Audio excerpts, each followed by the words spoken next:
केशव कि मैं आपके इस निमंत्रण को अस्वीकार कर रहा हूं।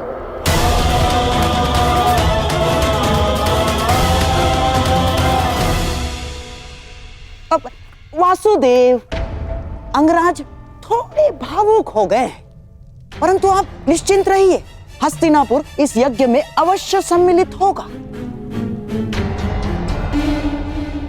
मुझे आपके आगमन की प्रतीक्षा रहेगी गांधार नरेश।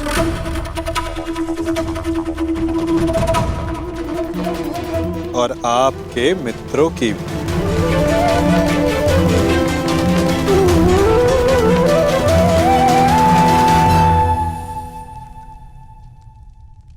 बुआ, बहुत लंबी यात्रा से आया हूं, भूख लगी है।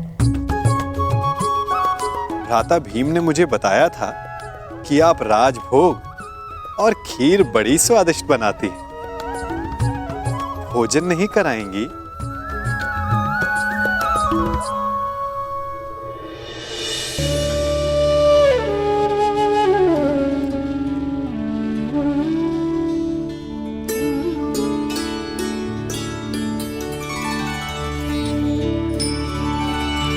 आनंद आ गया बुआ।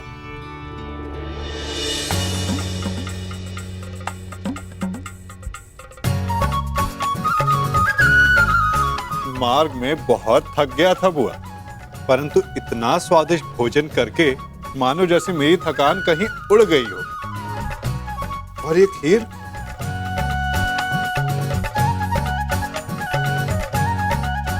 ये खीर तो बहुत ही स्वादिष्ट है बुआ।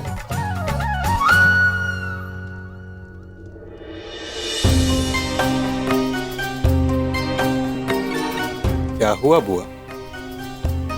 आप प्रसन्न नहीं हैं? आपके पुत्र राजसूय यज्ञ करने जा रहे हैं। आप अपने पांचों पुत्र से मिलने वाली हैं बुआ। आपको तो परम आनंदित होना चाहिए।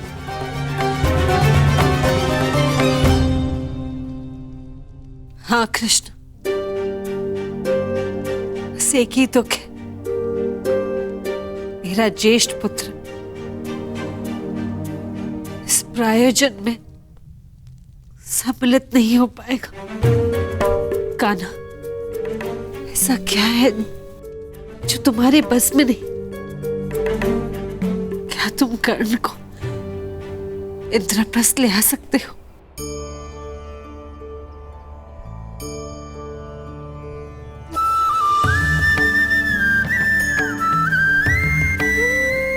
मैंने तो छाछ का ऋण भी उतारा है बुआ।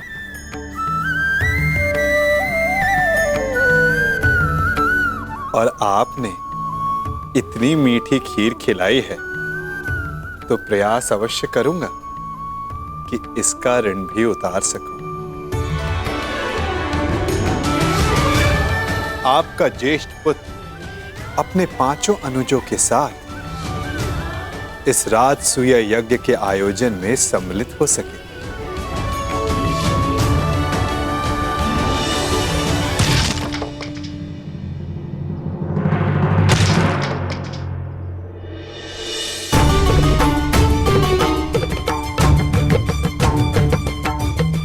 ऐसे आघात शत्रु पर उचित है महाबली? बेचारी लकड़ी को पीड़ा क्यों दे रहे हो?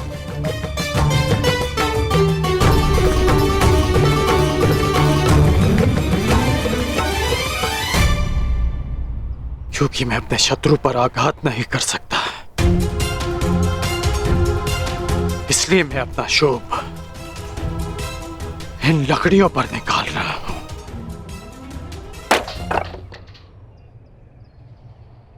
इस समय शत्रुओं की नहीं, मित्रों की सोचो मित्र। जब दुर्योधन इंद्रप्रस्थ आने को प्रस्तुत है तो तुमने आपत्ति क्यों जताई अंगराज? आपत्ति अंगराज को नहीं, उस सूत पुत्र को है जो परिवर्तन चाहता है और जो युधिष्ठिर की नीति का विरोधी है। इसलिए युधिष्ठिर के आयोजन में सम्मिलित होना मेरे मन को स्वीकार नहीं। मन की सुनना अच्छी बात है अंगराज, परंतु जो वचन दिया उसका क्या?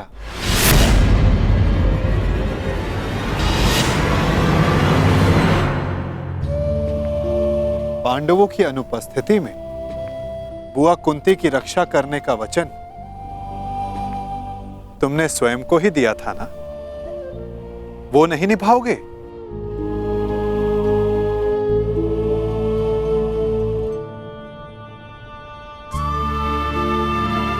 मैंने तो बस तुम्हें तुम्हारा वचन स्मरण करवाया है अंगराज, उसे निभाना है या नहीं ये तुम्हारा निर्णय है, क्योंकि मनुष्य का भविष्य उसके चयन पर निर्भर है।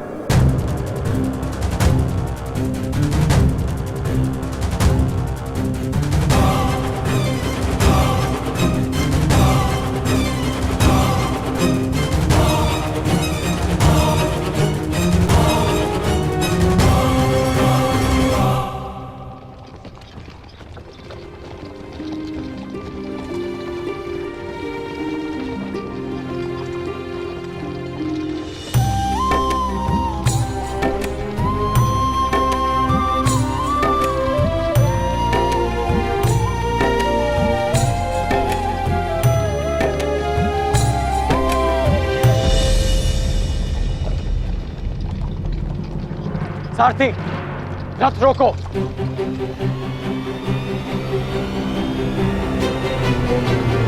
त्रिकर्ण, हम यहां क्यों रुके?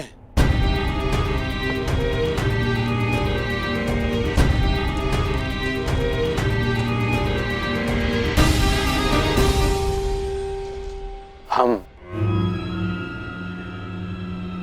इंद्रप्रस्थ की सीमा पर खड़े हैं मित्र।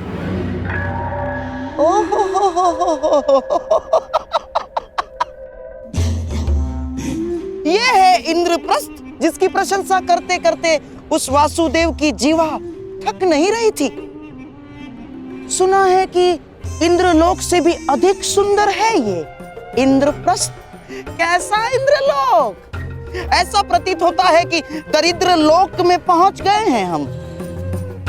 और हाँ, वैसे भी जो सारा जीवन वन में व्यतीत करते आए हैं, उनसे इससे अधिक अपेक्षा क्या की जा सकती?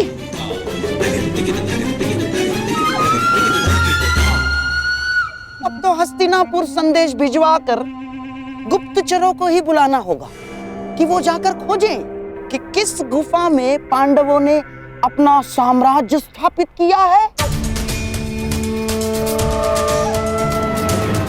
चलो मेरे होने वाले सम्राट, चलो लौट चलते हैं। महाराज को भी इंद्रप्रस्थ की भव्यता के विषय में, सुंदरता के विषय में पता चलना चाहिए ना।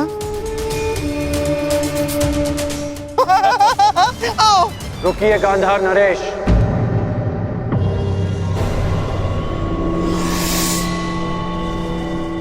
आप तो गांधार के राजा हैं ना, तो क्या आपको यह नहीं पता कि इंद्रप्रस्थ को देवताओं के वास्तुकार विश्वकर्मा ने बनाया है? कुछ तो दिव्य बनाया होगा ना। तुम्हारा तात्पर्य क्या है मित्र?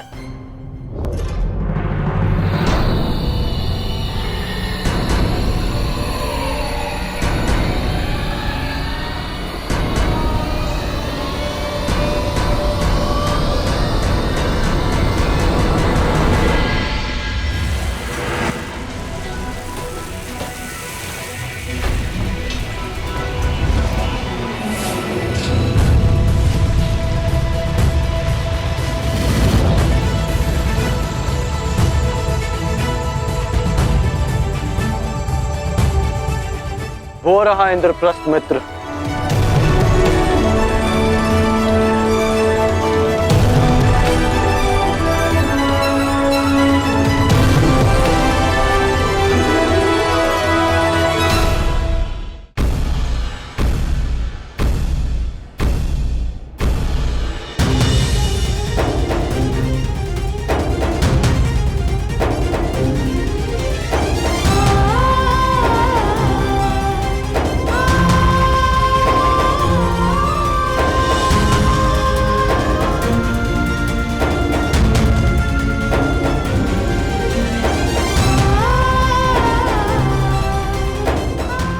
प्रकार तो सब प्रगति करते रहो पुत्र।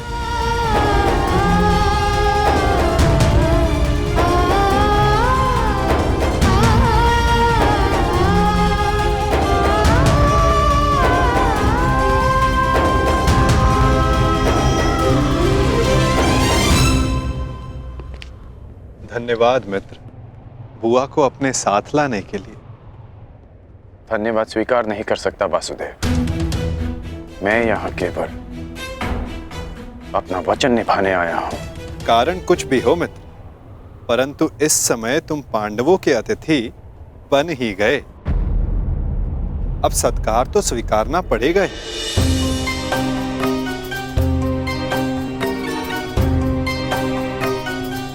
स्वागत है अंगराज।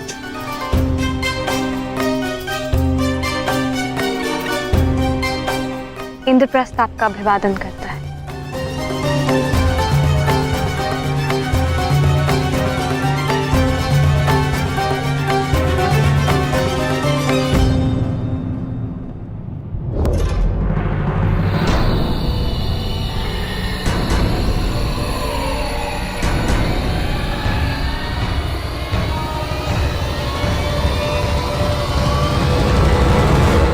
मैं आपका अभिवादन स्वीकार नहीं कर सकता देवी। किंतु आप अतिथि हैं, आपका स्वागत अनिवार्य है अंगराज। अतिथि तो मैं पंचाल में भी था। जब उस दिन सूतपुत्र कहकर अपमान किया, तो आज अंगराज कहकर यह सम्मान क्यों? क्योंकि उस दिन आप अनामंत्रित थे, परंतु आज आप निमंत्रण पर आए हैं।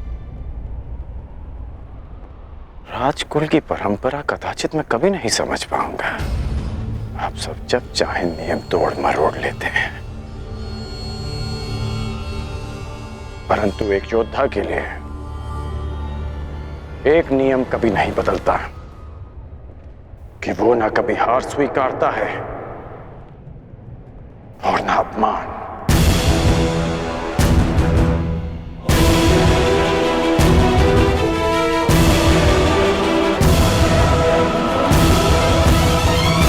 वैसे भी मेरी दृष्टि में युधिष्ठिर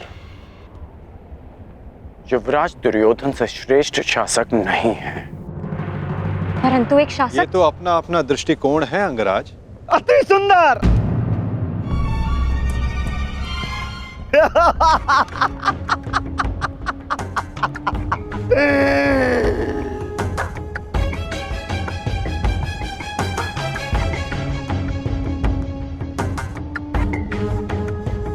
एक से एक महान विभूतियों का जमघट लगा हुआ है यहां पर। एक ये जो बचपन से दान में अधिकार मांगता आया,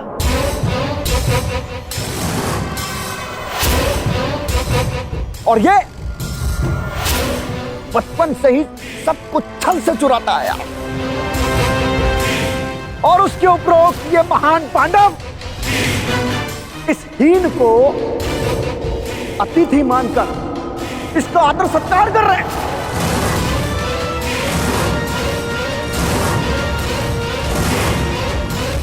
सावधान यदि नरेश। शांत हो जाओ विकोदर। इस समय छेदी नरेश शिशुपाल आपके अतिथि हैं, और अतिथि अतिथि का अपमान करे तो ये राजसूय यज्ञ के फल को निष्फल कर सकता है। परंतु स्मरण रहे शिशुपाल, मैं अतिथि के बंधन में नहीं बंधा हुआ हूं। परंतु मैं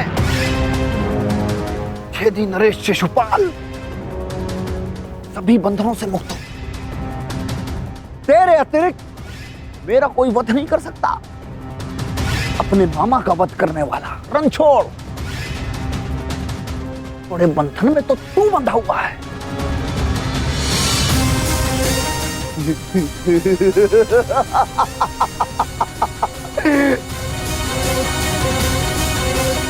जब तक इस माला में मोती शेष हैं,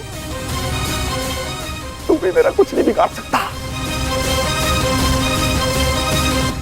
पूरे 100 मोती हैं। छलिया चोर।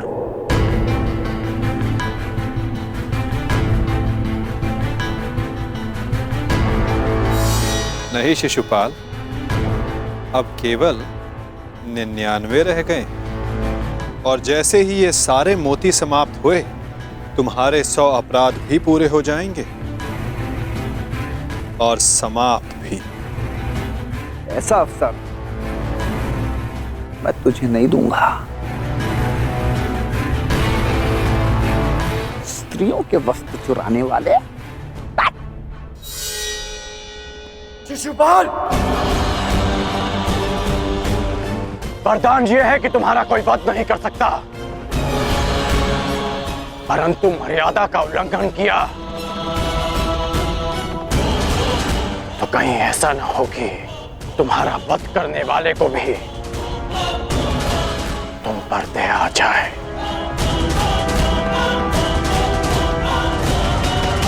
अंगराज, हम यहाँ पांडवों के आनंद में आए हैं। यहाँ कोई उत्पात उचित नहीं होगा।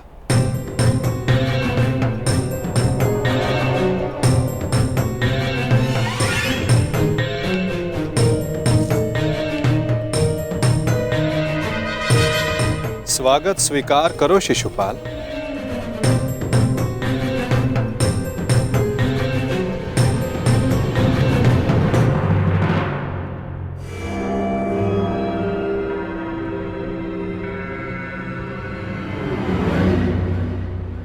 एक पुरुष को 100 पत्नियां संतुष्ट नहीं कर सकती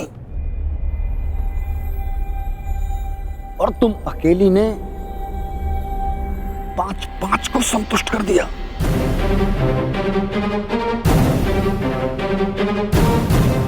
अद्भुत।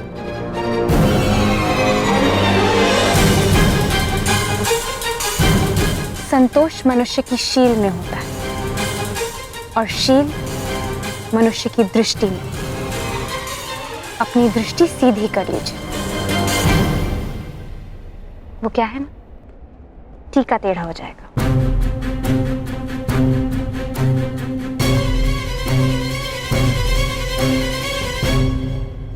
देख रहे हो मेरे होने वाले सम्राट? अब आएगा यहाँ आनंद। न हींग लगेगी न हल्दी, परंतु रंग बहुत सुंदर जमेगा। इस मूर्ख शिशुपाल का अहंकार और द्रौपदी का दर्प आपस में टकराएंगे और भंग होगा पांडवों का यज्ञ।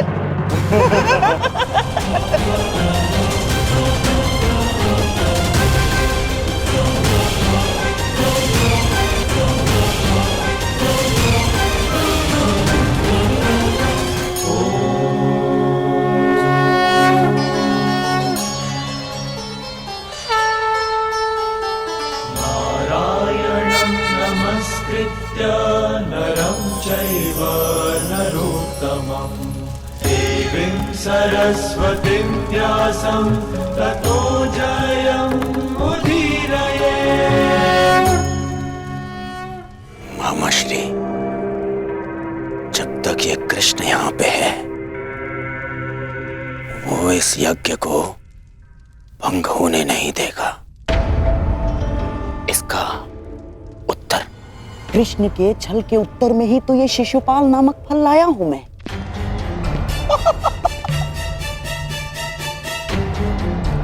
स्मरण है ना आपको? कहीं ऐसा तो नहीं कि इस माया महल की सुंदरता और पांचाली की तिरछी दृष्टि आपके नैनों में बस गई है? गांधार नरेश, मेरी तिरछी दृष्टि छोड़िए और अपनी तिरछी चाल संभालिए।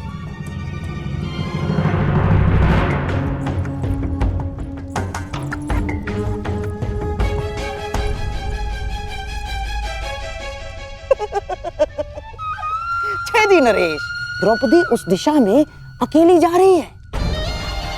अवसर है आपके पास, अवसर। और जो स्त्री 5 पतियों को स्वीकार कर सकती है उसके लिए छठे को स्वीकारने में क्या समस्या है? और जो ना स्वीकारा तब भी हमारा लक्ष्य पूर्ण हो जाएगा। द्रौपदी को आपने कुदृष्टि से देखा, ये बात पांडव सहन नहीं कर पाएंगे और फिर अस्त्र उठाएंगे। आपको तो मार नहीं सकते हैं? और आप पर हाथ उठाते ही अतिथि पर प्रहार माना जाएगा शिशुपाल, और यज्ञ ध्वंस हो जाएगा। गांधार नरेश, कभी कभी आप सीधी बात भी कर देते हैं।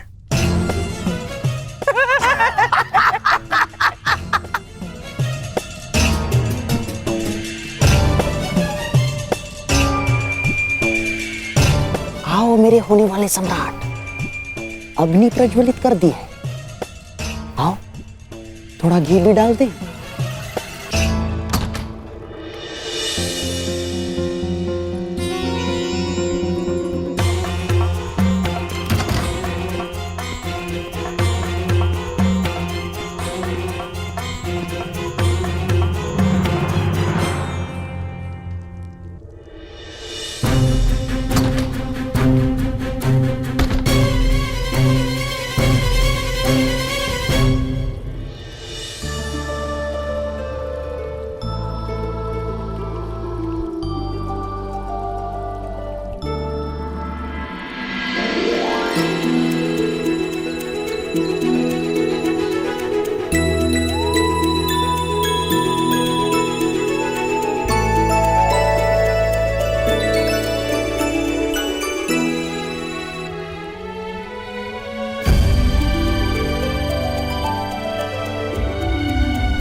आहा, सुंदर, यह भाग्य है इन पुष्पों का।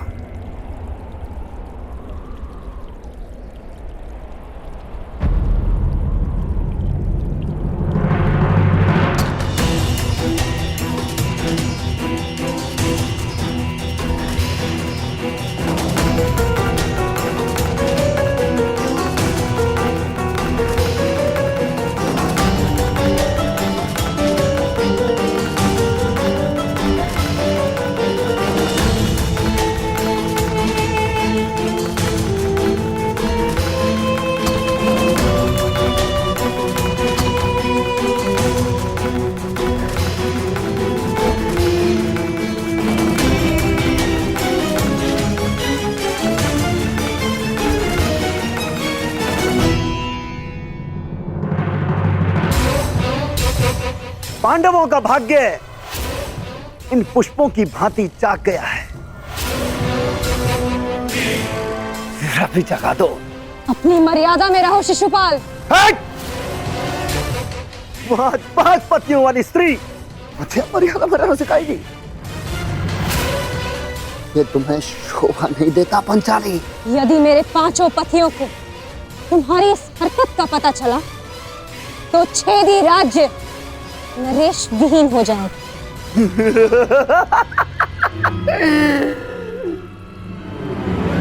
कहाँ हैं तुम्हारे 5 पति? यहाँ तो सिर्फ मैं हूं। और अगर तुम्हारे 5 पति यहाँ पर आ भी जाएं, तब भी वो छेदी नरेश शिशुपाल का बाल भी बांका नहीं कर सकते।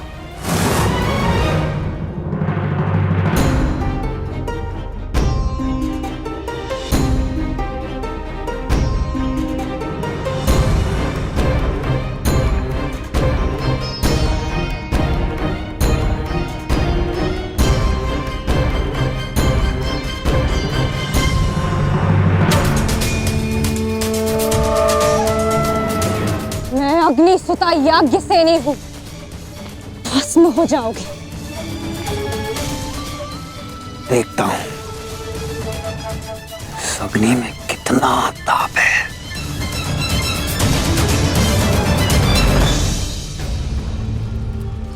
महाराज,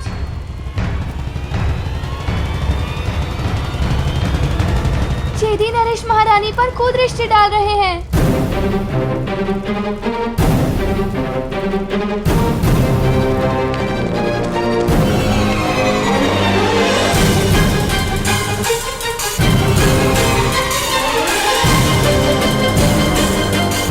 चौसर सज गई है, अब वो 12 और खेल हमारा।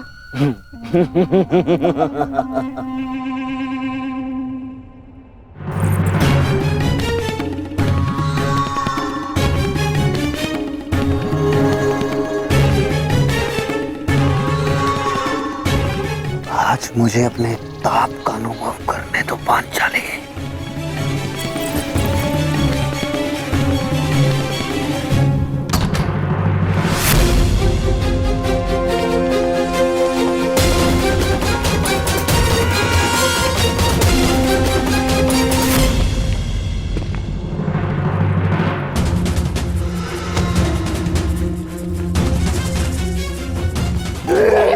छोड़ेंगे नहीं। यही तो मेरी इच्छा है कि वो मुझ पर प्रहार करें और उनका यज्ञ भंग हो जाए।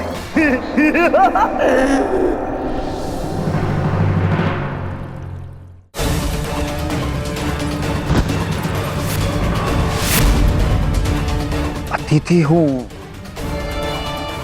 सत्कार करो मेरा पंचाली।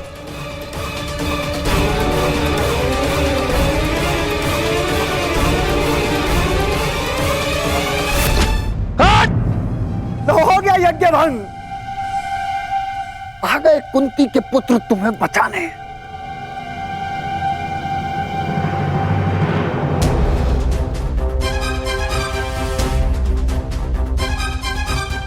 कुंती का पुत्र ना सही,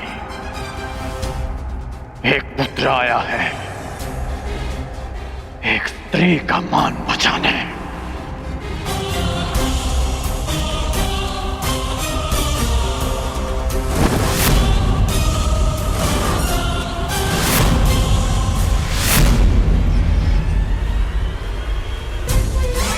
तुमने फिर से एक अतिथि की मर्यादा भंग की शिशुपाल। जब भी कोई शिशुपाल किसी स्त्री का मान भंग करेगा, ये कर्ण उसके मार्ग में बाधा बनेगा।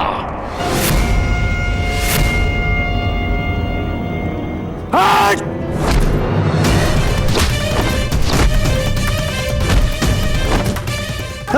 हस्तिनापुर में समझाया था कि अपनी मर्यादा में रहना। मैं हस्तिनापुर के युवराज और भावी सम्राट का मित्र हूं, और तुमने उसी हस्तिनापुर की कुलवधू का अपमान करने का प्रयास किया।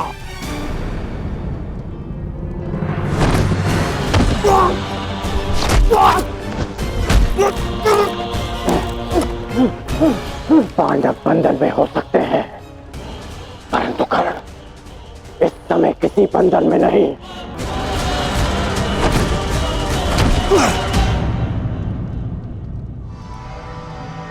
वांग राजकर्ण, जिस द्रौपदी ने तुम्हें सूत पुत्र कहा, तुम उसका साथ दे रहे हो और मेरा विरोध कर रहे हो। इसलिए क्रोधित हो क्योंकि उसने तुम्हें नहीं स्वीकारा। मैं आज भी कहता हूं, कुछ नहीं बिगड़ा अंगराज। अरे जिसके 5-5 हैं, हम और तुम मिलके अगर साथ भी हो जाएंगे तो क्या अंतर पड़ता है?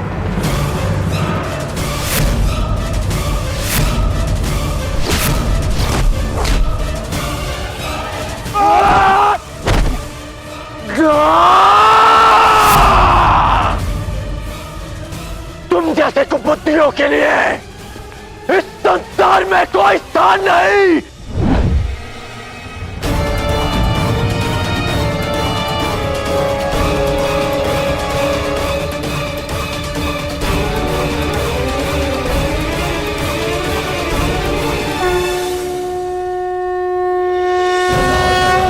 धर्मस्य भवति भारत। धर्म संस्थापनार्थाय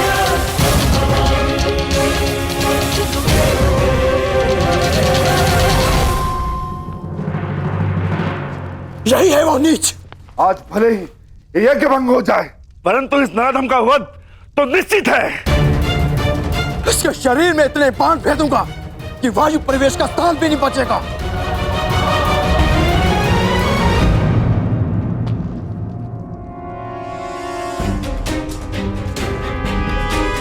मेरे होने वाले सम्राट, ऐसा प्रतीत होता है कि हमारा प्रयोजन पूर्ण हो गया है। रुक जाओ अंगराज, शांत हो जाओ।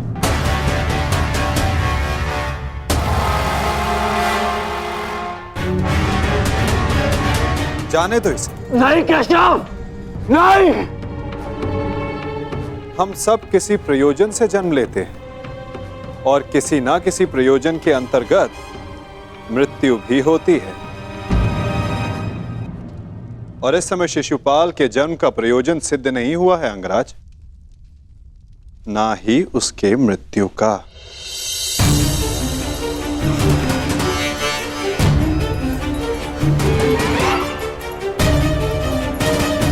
इस समय उसे क्षमा कर देना ही श्रेयस्कर होगा, है ना शिशुपाल?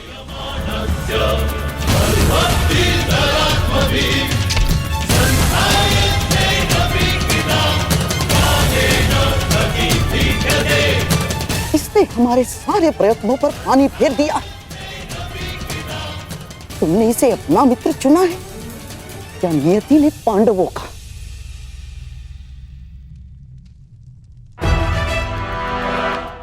आओ शिशुपाल, उठो। आपके लिए श्रेष्ठ यही होगा कि आप यहां से चले जाए, छेदी न रहे। हाँ, क्योंकि वासुदेव ने अंगराज को तो रोक लिया, रचित मैं ना रुक पाऊं। यही तो मेरी कामना है विकुधर। तुम आगे बढ़ो, प्रहार करो मुझ पे। तो फिर यह प्रहार करके अधिक प्रसन्नता मुझे होगी। नहीं पाल, अभी नहीं।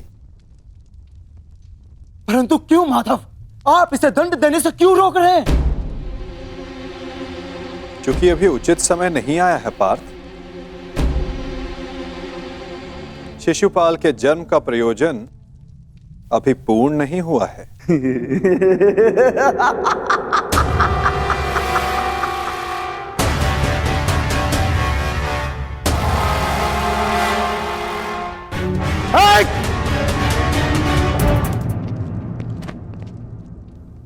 आओ युधिष्ठिर, यज्ञ प्रारंभ करते हैं।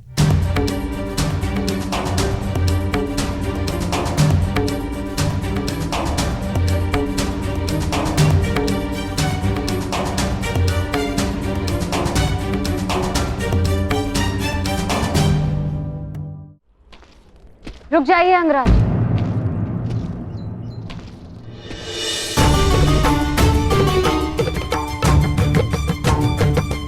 एक प्रश्न है मन में।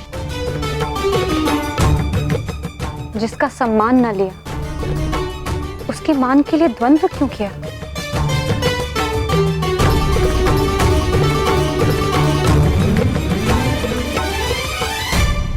यदि आपके स्थान पर कोई और स्त्री भी होती याज्ञसेनी, तो यह अंगराज उसकी रक्षा भी अवश्य ही करता है, क्योंकि जिसने मुझे जन्म दिया वो भी एक नारी है और हर नारी सदा सम्मान का पात्र होती है।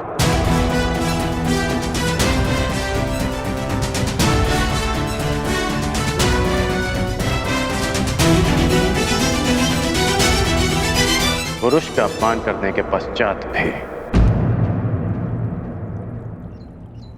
क्षमा कीजिएगा अंगराज, स्वयंवर में जो कुछ भी घटित हुआ उसके लिए मैं आपसे क्षमा नहीं मांग पाई।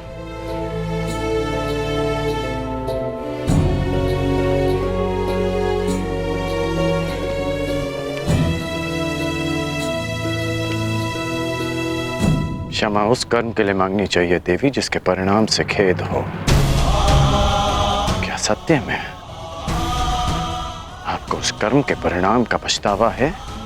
आपको लगता है मुझे खेद नहीं है? नहीं है, आपको खेद नहीं है। खेद और पछतावा दृष्टि में दिख जाते हैं, और आपकी दृष्टि में समझता हूं।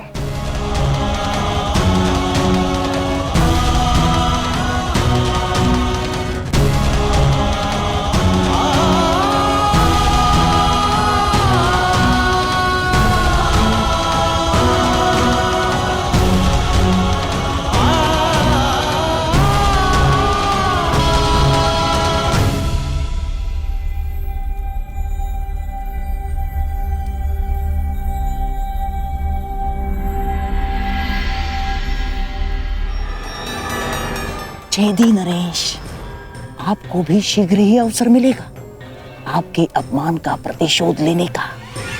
हाँ?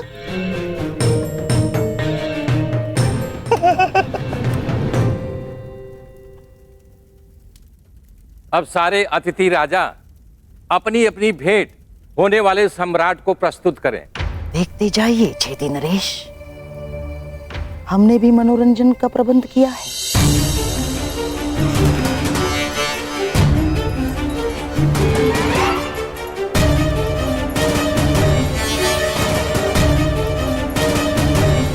धृतराष्ट्र पुत्र दुर्योधन की ओर से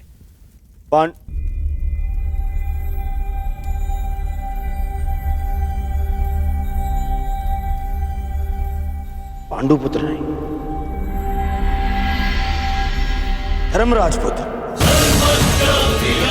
धर्मराज पुत्र युधिष्ठिर को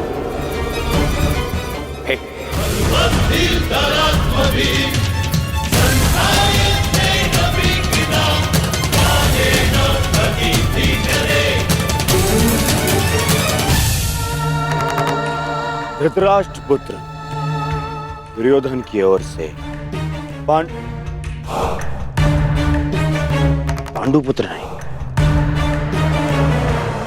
धर्मराज पुत्र युधिष्ठिर को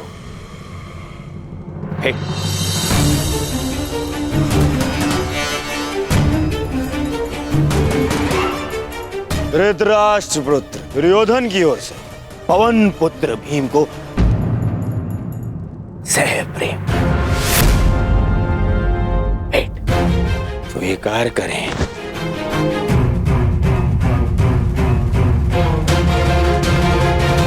धनुर्धारी अर्जुन, इंद्र के पुत्र,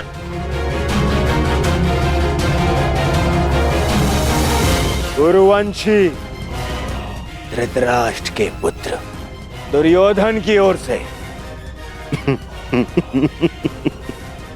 भेंट स्वीकार करो।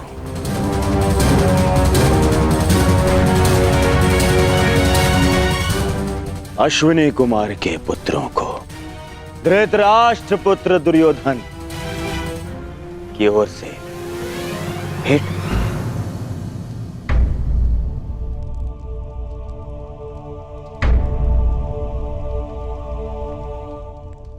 मुझे किस संबोधन से पुकारेंगे धृतराष्ट्र पुत्र?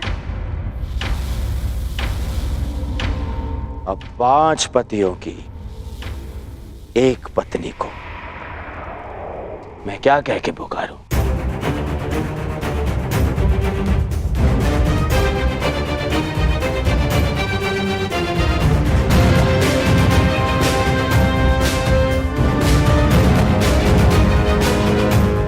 फिर भी तुम्हारा जन्म यज्ञ की अग्नि से हुआ है, तो तुम्हें यज्ञ पुत्री कह सकता हूं। बात यदि उद्गम की है, तो आपके जन्म के सत्य से भी सभी परिचित हैं। घटपुत्र।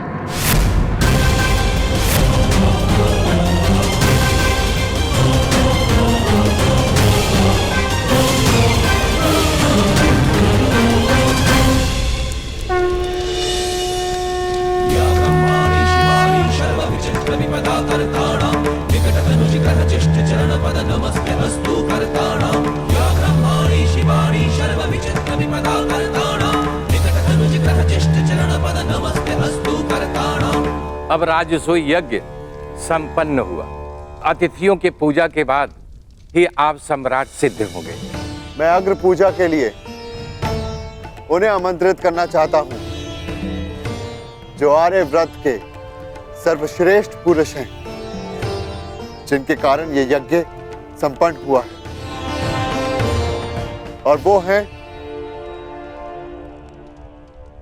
वासुदेव कृष्ण।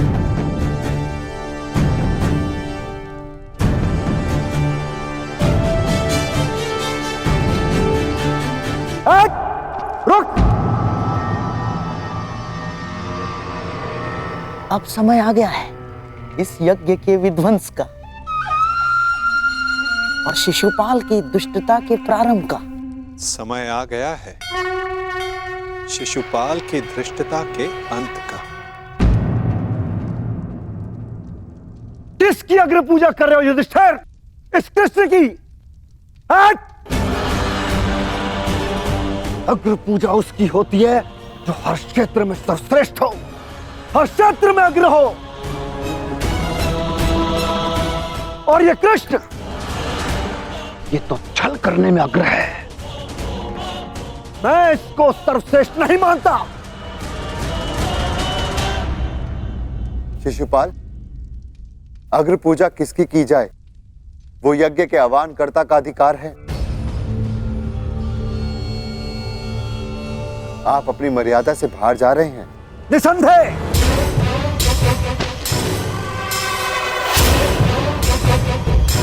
मर्यादा की बात मत करना युधिष्ठिर, क्योंकि मुझ में मर्यादा होने का दम्भ है तो तुझ में नहीं हो सकता युधिष्ठिर। और दम्भ हो भी तो किस बात का? 5 पिताओं के पुत्र को कुल का दम्भ हो भी नहीं सकता। सावधान शिशुपाल, चिल्ला मत भीम। इस बार चिल्लाने से कुछ नहीं होगा, सत्य ही कह रहा हूं। राजसूय यज्ञ कर लिया, परंतु सम्राट होने का गर्व कहां वर्णावत के भगोड़ों के पास। कहीं दान में मिले राज्य को पाकर शूर होने का भ्रम तो नहीं तुझे? जरासंध को छल से मारने के पश्चात स्वयं को न्यायशील कहने का साहस भी नहीं। केवल शरीर ही बड़ा पाया है या साहस भी है भगोड़े कहेंगे? अगर साहस है तो उठाओ शस्त्र। आप अतिथि हैं छेदी नरेश, अतिथि स्वीकारिए। विघ्न क्यों डाल रहे हैं? शांत युधिष्ठिर, मुझे रोक रहे हो। अपनी माता को रोका होता जब उसने एक स्त्री को 5 पुरुषों में बांटने को आदेश दिया।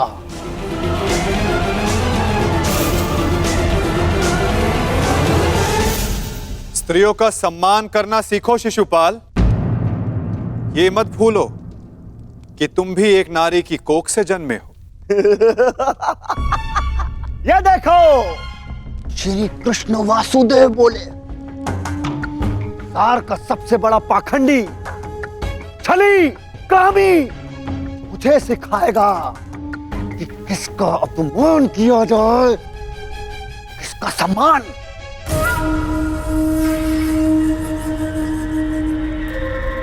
अग्र पूजा की कामना रखने वाले, तू जानता है तेरा नाम कृष्ण क्यों पड़ा? क्योंकि तू है ही मन का काला।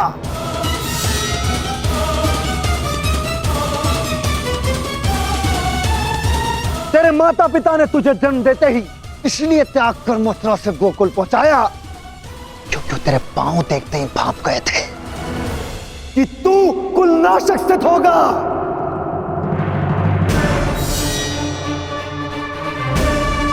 वही किया तूने, वही किया, अपने मामा का वध।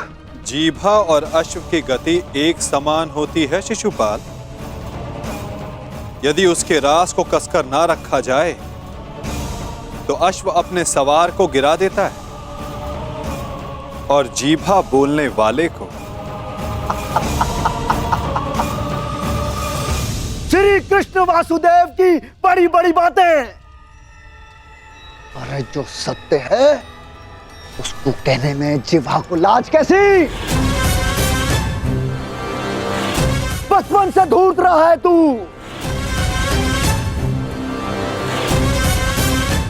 सब जानते हैं माखन स्वयं चुराता और आरोप अपने मित्रों पर लगा देता। धूर्त मुझे कहता है कि जीवा पर रास कसूं। तूने जो वृंदावन में रास रचा है वो संसार जानता है। कामी है तू, कामी। प्रेम का झांसा देकर जो स्त्रियों को ताड़ता रहा वो मुझे स्त्रियों का सम्मान करना सिखा रहा है। क्या क्या नहीं किया तूने? स्नान करती स्त्रियों के वस्त्र तूने चुराए। अरे गोकुल की विवाहित महिलाओं को मोहित करके उनका चरित्र पतन तूने किया।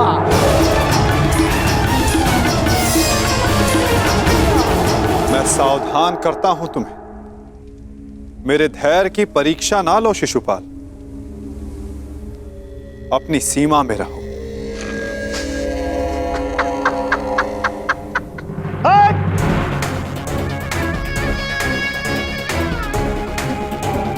धैर्य तो मेरा टूट गया है। उसकी अग्र पूजा होते देखकर जिसने सदा पीठ पीछे से प्रहार किया। कायर है तू, कायर। सीमाएं तो तूने लांघी हैं। छल से रुक्मणी का हरण किया तूने। स्त्रियों का अपहरण करने वाले दुष्ट।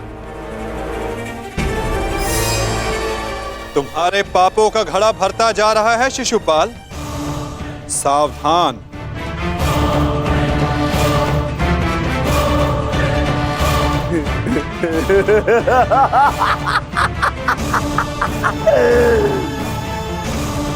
क्या करेगा तू? युद्ध करेगा मुझसे जैसे जरासंध से किया? रण छोड़। अरे युद्ध भूमि छोड़कर भागने वाला कायर है ये, रण छोड़ है, दुष्ट है ये। क्या करेगा तेरे ये दास पांडव? इनके द्वारा तू मुझे भी मरवा देगा। कुलनाशक है तू और तुझे अग्नि पूजा का सम्मान चाहिए। थू। बस शिशुपाल।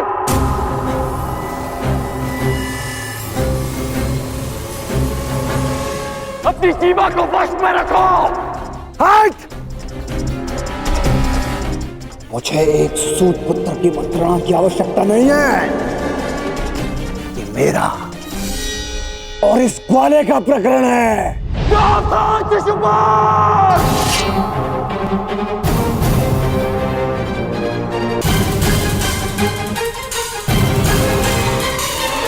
नहीं अंगराज, रुक जाओ।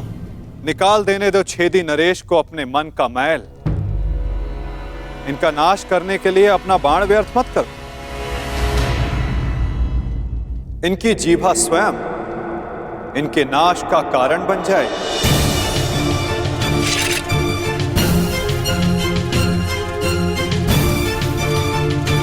ऐसे बालक योद्धाओं को तू अपने छल से वश में कर सकता है या फिर तेरे इन दास पांडवों को। मेरे जैसे वीर को नहीं।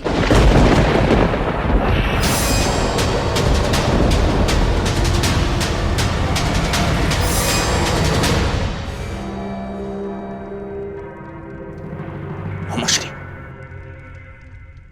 इस कृष्ण ने विषय को अपनी ओर मोड़ लिया है। शिशुपाल के 100 अपराध भी पूर्ण होने वाले हैं। इसे रोकना होगा।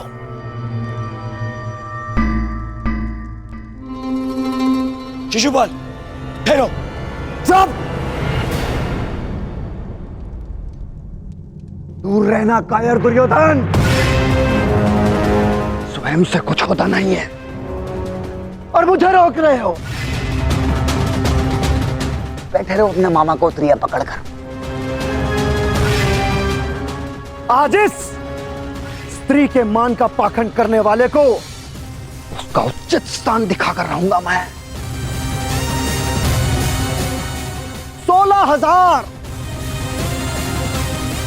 16,000 रानियों से जब तेरा मन नहीं भरा तो तू पांचाल चला गया। तेरा और इस पांचाली का क्या संबंध है? किसी से छिपा नहीं है।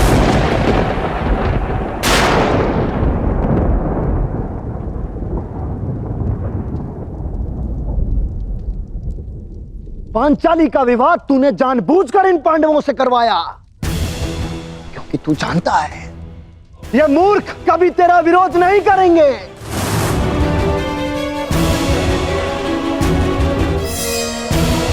सखा सखी की संबंध की आड़ में क्या रासलीला रचा रहा है तू, ये मैं भली भांति जानता हूं।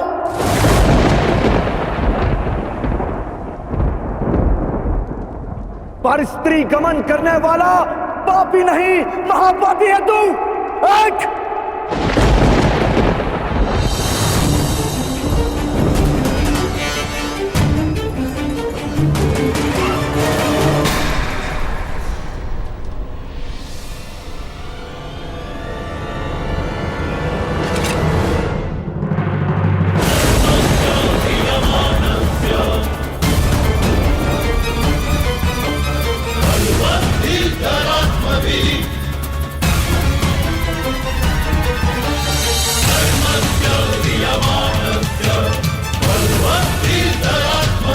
तुम्हारे पापों की सीमा समाप्त हुई और मेरी सहनशीलता भी।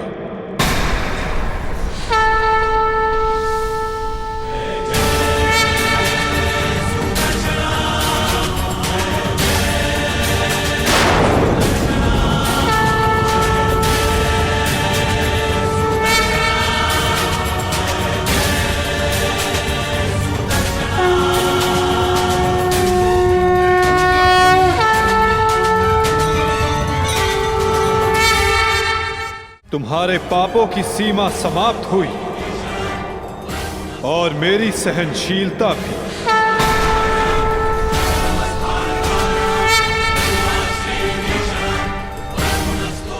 शिशुपाल, तुम्हें जो वरदान मिला उसे पाकर तुम अमर भी हो सकते थे।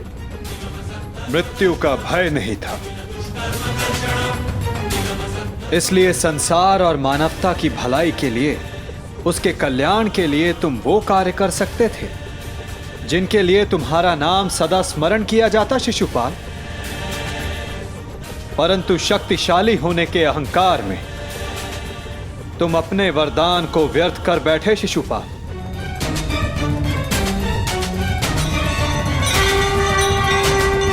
तुमने किसी का प्रेम नहीं लिया शिशुपाल, केवल श्राप लिया। अब देखो, तुम्हारा अंत, तुम्हारी मृत्यु तुम्हारे समक्ष है। ये क्या कर रहे हैं वासुदेव? ये अन्याय है। मैं इसका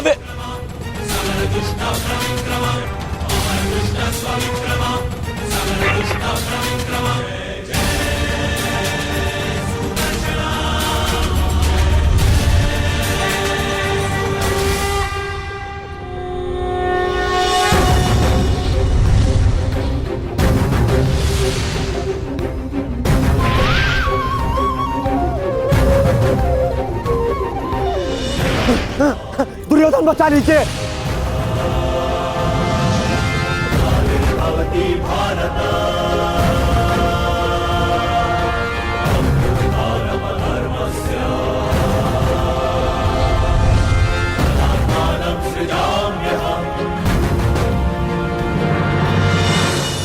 राज, मेरी रक्षा करो। मैं दोस्त हूँ, कायर हूँ मैं। क्षमा चाहता हूँ, मेरी रक्षा करो। नहीं, तुम केवल एक अपराधी हो जिसे बार बार सावधान करने के पश्चात भी वो नहीं माना। तुमने न केवल एक अतिथि की मर्यादा भंग की, अपितु एक स्त्री के सम्मान पर भी प्रहार किया। तुम्हारी सहायता करना एक अपराध है जो मैं नहीं करूंगा।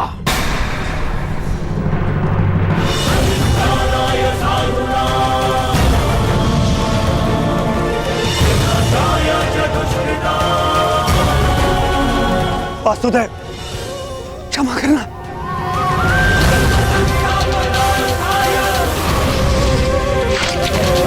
शिशुपाल,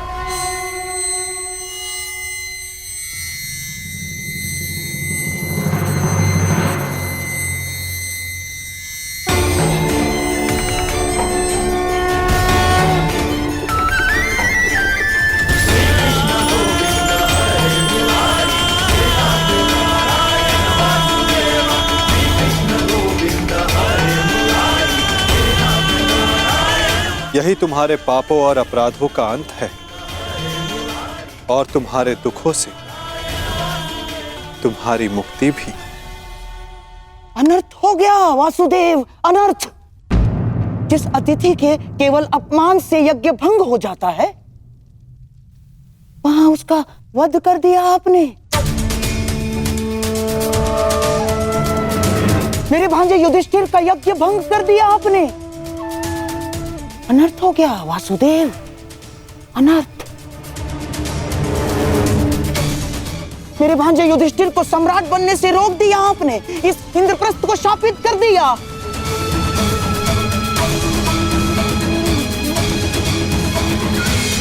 मामा श्री उचित कह रहे हैं। ये यज्ञ भंग हो गया। नहीं दुर्योधन, प्रथम आतिथ्य ने अतिथि का वध नहीं किया। दूसरा, अतिथि अपनी सीमा और मर्यादा का उल्लंघन बार बार समझाने के पश्चात भी कर रहा था। इसीलिए प्राण खोने से पूर्व उसने अपना अतिथि का पद खोया।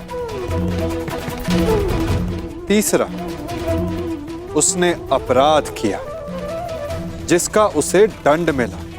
और चौथा, जहां अपराधी को मुक्ति मिले वो स्थान श्रापित नहीं, सम्मानित होता है दुर्योधन।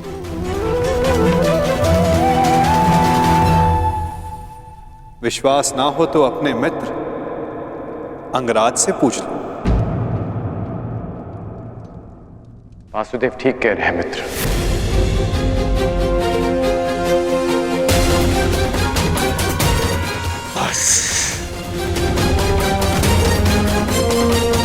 मित्र शांत हो जाओ। इस समय तुमने कुछ कहा या किया वो तुम्हारे विरुद्ध जाएगा। मित्र, तुम हस्तिनापुर के प्रतिनिधि हो। तुम्हारी एक भूल हस्तिनापुर का गौरव सदा के लिए नष्ट कर देगी। शांत हो जाओ मित्र। नहीं! मैं शांत नहीं रहूंगा। यहाँ एक अतिथि की मर्यादा को भंग किया गया है। अब मैं इस स्थल पर एक क्षण नहीं रुकूंगा।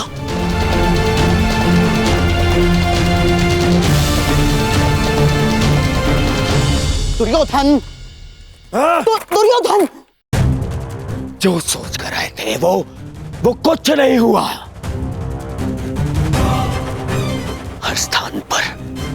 हर स्थान पर हमें छलने के लिए प्रयोजन किए गए। मुझे तो ये समझ में नहीं आता कि हम यहाँ आए हैं क्यों थे। चलिए मामाश्री। मित्र, मित्र, मामाश्री, इसे कहिए कि मेरे सामने ना आए। मित्र कहता है मुझे। न्याय की बात कहकर उसी की बात का विरोध करता है ये। मैं तुम्हारा विरोध नहीं कर रहा हूं मित्र। मैं तो मेरी बात समझने की कोशिश बस कांड। अब एक और शब्द नहीं।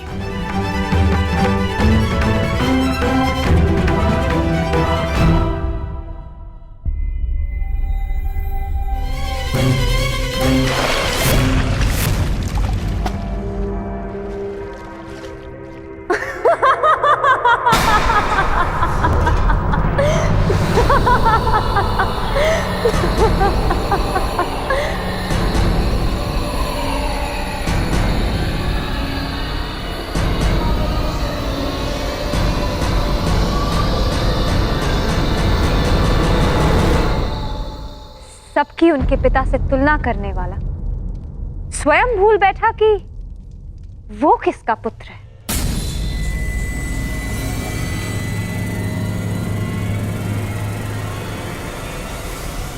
अंधे का पुत्र अंधा।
मित्र मेरी बात सुनो, मित्र मेरी बात सुनो, मित्र मित्र बात सुनो, मित्र मित्र बात सुनो, मित्र मित्र मेरी बात, मित्र रुको।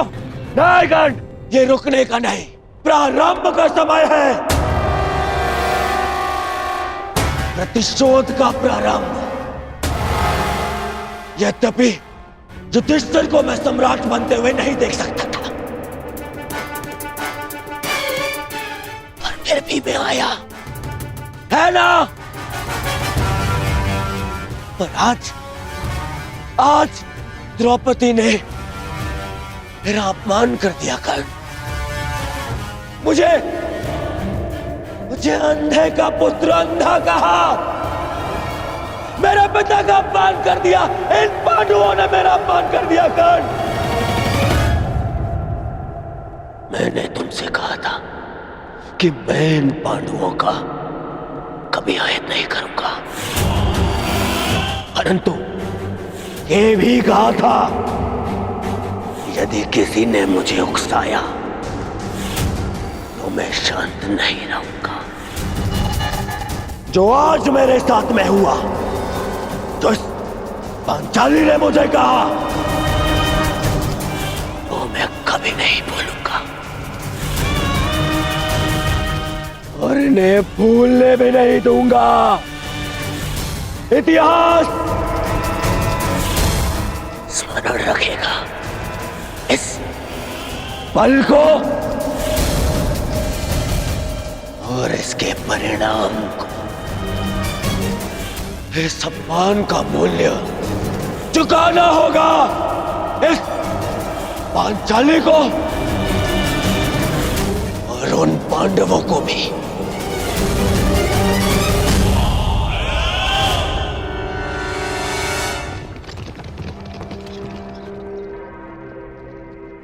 अंगराज,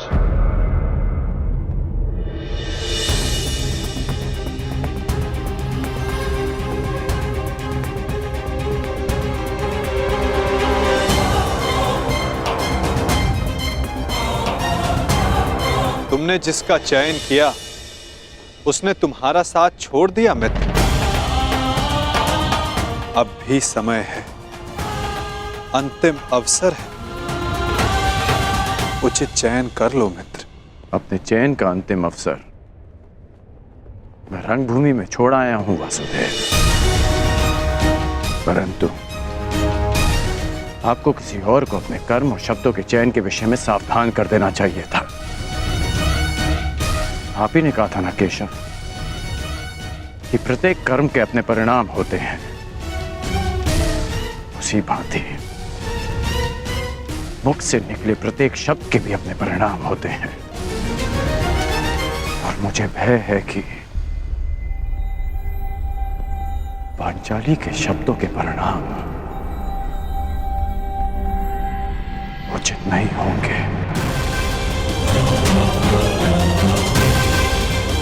बड़ी बात।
आओ सखी।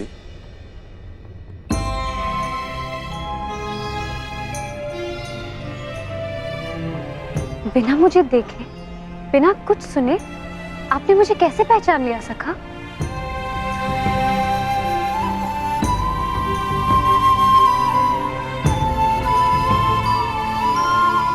सखी सखा का संबंध ही ऐसा होता है। एक सुनकर तो परायों को पहचाना जाता है सखी। केवल मन से जिसकी मन की बात जान लो, सखा वही होता है।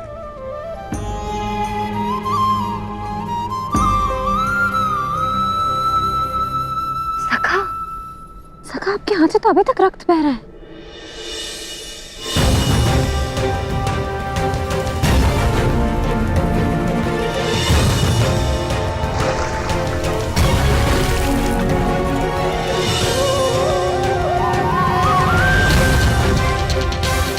हाँ सखी, कुछ घाव सरलता से नहीं भरते हैं।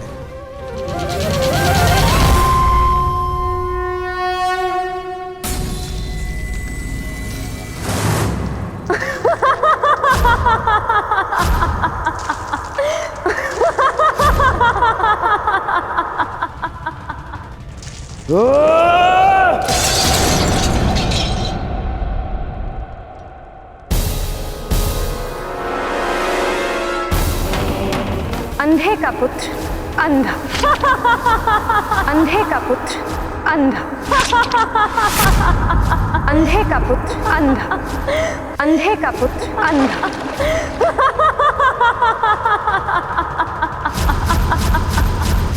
ये क्या कर रहे हो तुम? हट जाओ। बाबा श्री, बाबा श्री। तो ज्येष्ठ खाता घाव लग जाएगा ज्येष्ठ। तो मैं जानना चाहता हूँ कि ऐसा कौन सा घाव है जो उस घाव से ज्यादा पीड़ा दे सकता है जो पांचाली के वचनों ने मुझे दिया है।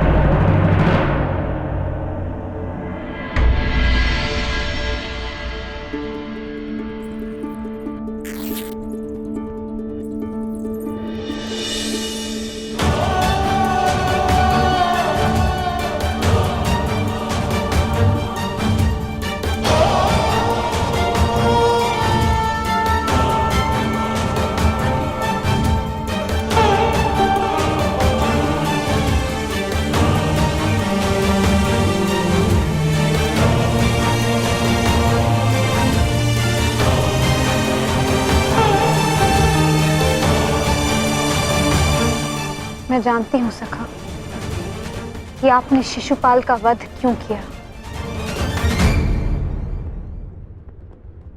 इसलिए नहीं क्योंकि उसने आपका अपमान किया, परंतु इसलिए क्योंकि आपने मेरे अपमान का प्रतिशोध लिया।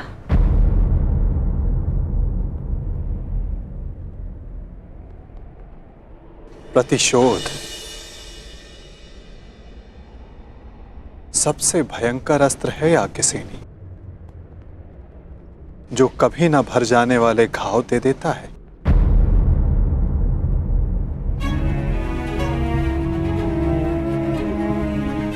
इसीलिए आवश्यक है कि प्रतिशोध से बचा जाए, और इससे भी अधिक आवश्यक है कि किसी के मन में प्रतिशोध जैसी भावना को जन्म ना दिया जाए, क्योंकि प्रतिशोध मनुष्य के विवेक को हर लेता है, भले बुरे की समझ छीन लेता है, नेत्र होते हुए भी मनुष्य को अंधा कर देता है। अंधे का पुत्र अंधा।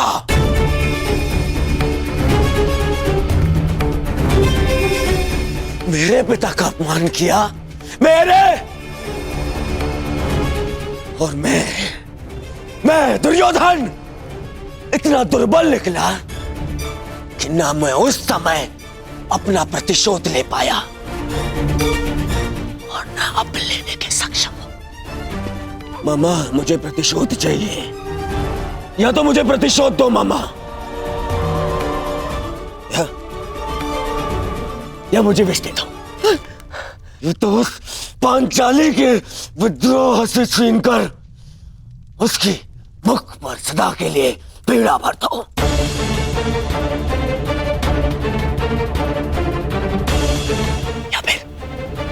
या फिर मेरी आंख और मेरे कंठ में पिघला हुआ लौह डाल दो ना।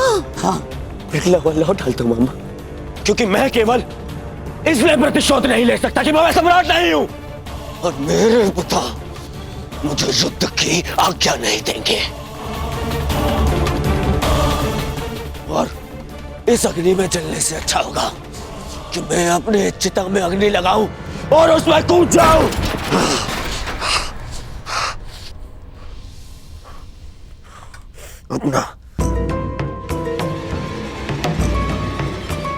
अपना कलंकित और पराजित मुख दर्पण में देखने से अच्छा है कि मैं अंधा हो जाऊं। रुकिए ज्येष्ठ, मैं आपको ये नहीं करने दूंगा। मैं अपना मानसिक संतुलन खो चुका हूं दुशासन, विक्षिप्त हो चुका हूं, क्योंकि मैं उस पद पर नहीं कि अपना प्रतिशोध ले सकूं।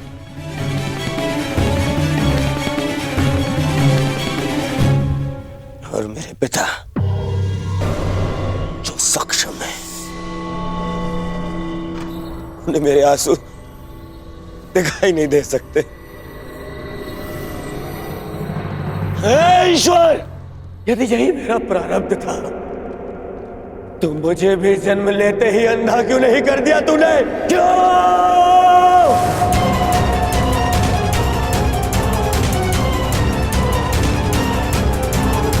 परंतु अब तेरे किए अधूरे काम को मैं पूरा करूंगा, मैं पूरा करूंगा।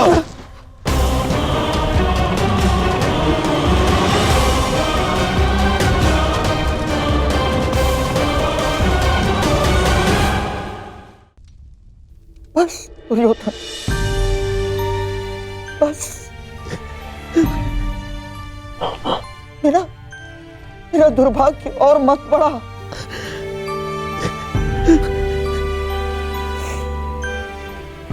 जन्मांध जीजा मिला है मुझे, और बहन ने अपनी दृष्टि पर स्वयं पट्टी बांध ली, और अब तुम ऐसा कुछ मत करो जिससे तुम्हारा ये मामा आत्मघात कर बैठे। तेरे लिए, तेरे अधिकार के लिए अपना परिवार, अपना राज्य, अपना देश, अपनी भूमि त्याग करा और अपनी बहन के घर में श्वान बनकर बैठा हूं।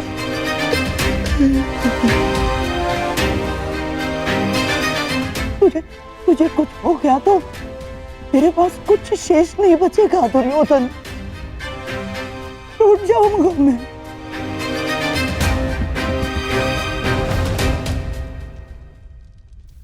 विध्वंस हो जाएगा मेरा, टूट जाऊंगा मैं। ऐसा कुछ मत करना बेबी।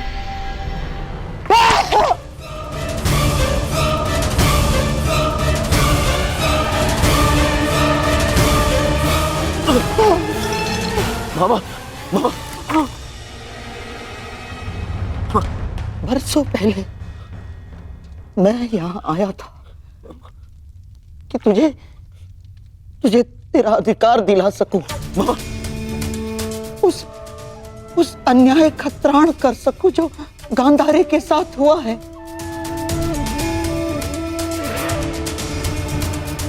पांडवों के जाने के पश्चात मुझे ऐसा लगा था कि सब कुछ ठीक हो गया, परंतु ऐसा कुछ नहीं हुआ दुर्योधन। ये घाव भरा नहीं है अभी, हरा है, हरा। परंतु अब इस घाव का त्राण मैं पूर्ण करूंगा। परंतु आपके घाव पर पट्टी मामा। नहीं, अब इस घाव पर पट्टी तभी बंधेगी जब तेरा प्रतिशोध पूर्ण हो जाएगा। तेरा मामा होने का ऋण चुकाऊंगा मैं। बहुत बड़े ऋण का भार मेरे कंधों पर तुमने डाल दिया है सखी। कामना यही है कि इस ऋण को चुकाने की कभी आवश्यकता ना पड़े। और यदि आवश्यकता पड़ी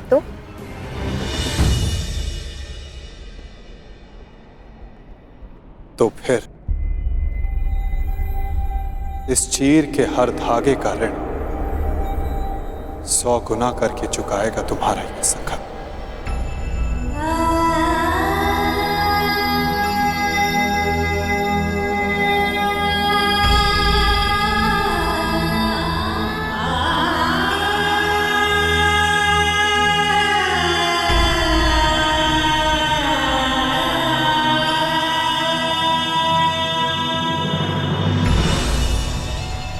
जिस पांचालिकी की अपमान के कारण मेरे दुर्योधन ने अंधा होना चाहा, उस पांचाली का ऐसा अपमान करूंगा जिसे देखकर सारा संसार अंधा हो जाना चाहेगा। उसने तुम्हारा उपहास किया है ना, तो मैं भी हरी सभा में उसे वस्त्रहीन कर दूंगा। ये मेरा वचन है तुम्हें दुर्योधन। उसने तुम्हें गाली दी है ना, उसके शरीर से एक एक वस्त्र खिंचवा लूंगा मैं,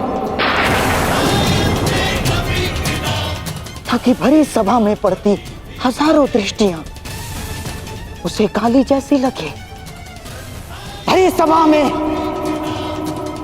पांचाली कराएगी, चित्कार करेगी, और उसके ये चित्कार का त्राण उसके वो 5 महाबली पति भी नहीं कर पाएंगे। उस याज्ञ सेनी की ऐसी अवस्था करूंगा कि वो अग्निसूता अग्नि में प्रवेश करने की कामना करे। उस पांचाली का मान इस भांति छिन्न भिन्न कर दूंगा मैं कि संसार में कोई अपने पुत्री का नाम द्रौपदी नहीं रखेगा। ये मेरी प्रतिज्ञा है।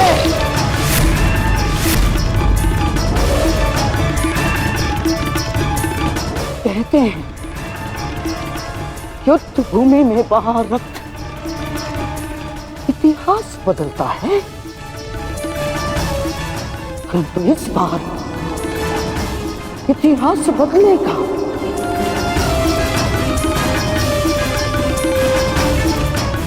बिना रक्त बहाए